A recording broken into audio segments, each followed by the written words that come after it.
How to register Bitflyer. Hi everyone, welcome back to our channel. Today in this tutorial I'll be showing you how you can register Bitflyer. So in order to register Bitflyer, first of all you need to install the application. For that, head over to your respective app store and then on the search bar type in Bitflyer. Once you locate the following application, click the install button.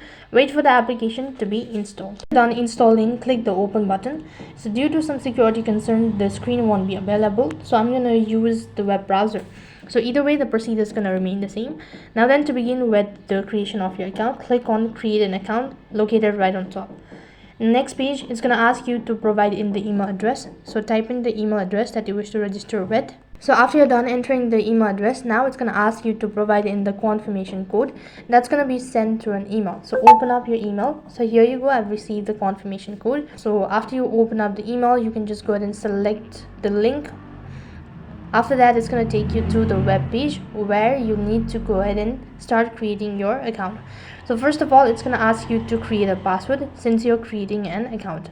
So make sure to create or set a strong password. Once done creating your password, click the set button located right at the bottom. So now it's going to ask you to enter in your mobile number. So go ahead and type in the mobile number, and once you're done entering the phone number, it's going to send you the code. So click on send code button located right at the bottom. You'll be receiving a code through an SMS. So once you're done entering all of the information, then you'll need to go ahead and register personal information, that is your ID verification. So for that, you need to provide in your personal details, your contact information, and all sort of things.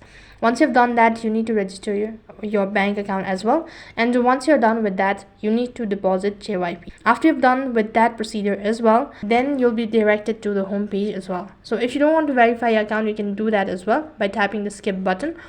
So make sure to go through all of the terms and conditions, and then it's going to direct you to the home page. So once you're directed or taken to the home page, it indicates that you've successfully created an account. So in this way, you can create an account or register for Bitflyer. That is all for this video. I hope the video was helpful. Make sure to like, share, and subscribe to our channel. Thank you for watching. See you in the next video.